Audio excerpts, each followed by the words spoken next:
Nagpahayag ng suporta ang ilang senador kay Vice President Sara Duterte kasunod ng pagdedeklara ng kanyang pagtakbo sa pagkapangulo sa 2028 elections.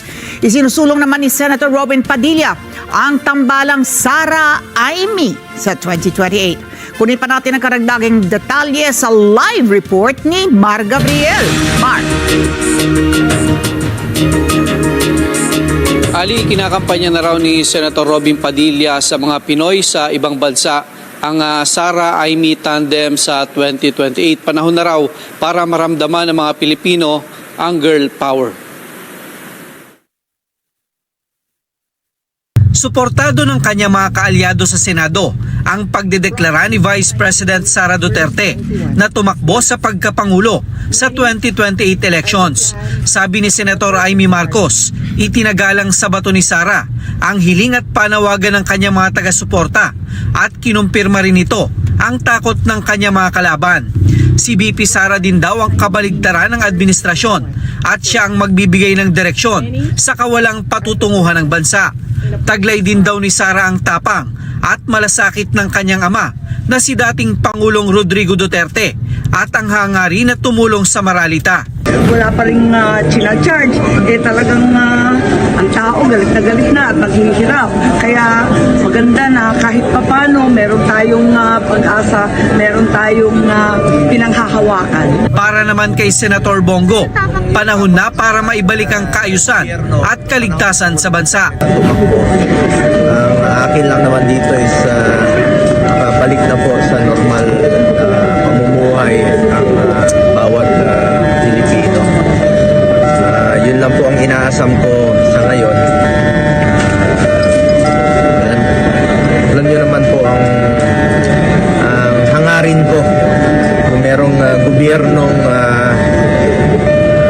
tapat at mamalasakit sa kapwa Pilipino.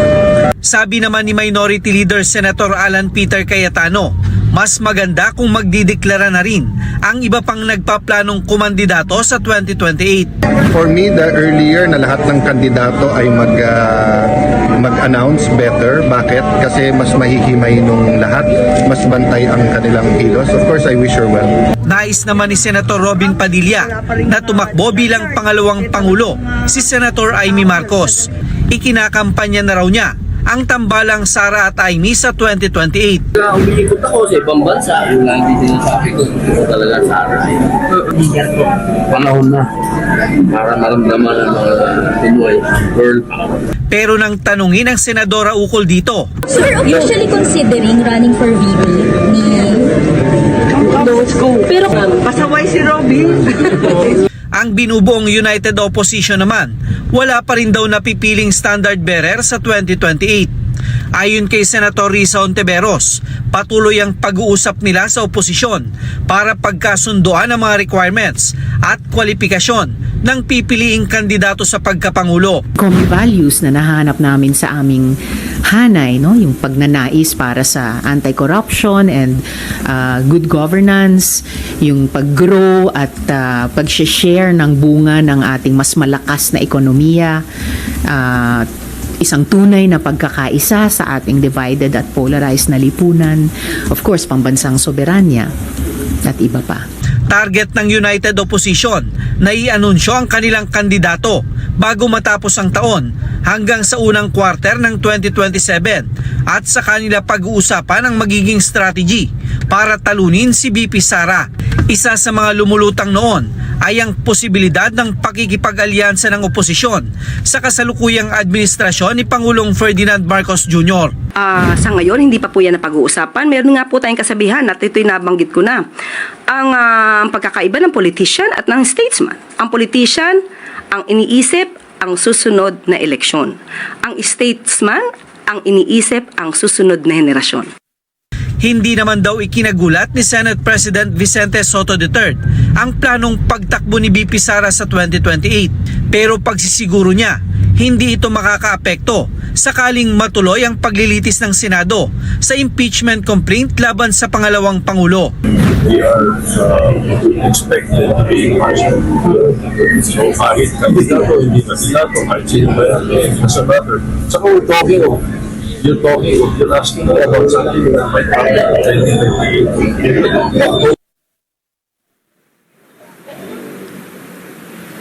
Ali, tiniyak din ni Senator Risa Ontiveros na kung aabot sa Senado itong impeachment complaint laban kay Vice President Sara Duterte ay gagawin niya ng tama ang kanyang trabaho bilang Senator Judge. Magbabase raw siya sa mga ebidensya na ilalatag sa paglilitis. Ali. Mar, eto nga, kung sakasakaling nga na umabot sa Senado itong magkaroon nga this time ng impeachment trial na mauwi sa conviction o acquittal, ano ba magiging epekto nito sa pagkakandidato ni VP Sara kung sakasakali?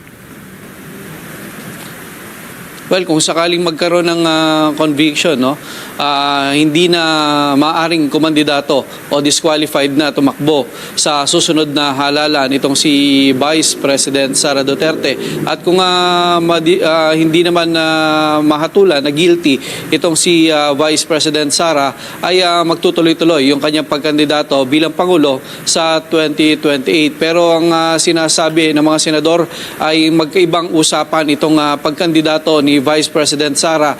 Sakaling umakyat naman sa Senado itong impeachment complaint laban sa kanya dahil hiwalay na usapin daw ito at gagawin nila ng tama yung kanilang trabaho base doon sa mga ilalatag na ebidensya at magbabase sila ng kanilang mga desisyon doon sa mga ipapahayag nga o yung mga ipakikitang mga ebidensya kaugnay doon sa mga akusasyon kay Vice President Sara Duterte dyan sa gagawing paglilitis sa Senado.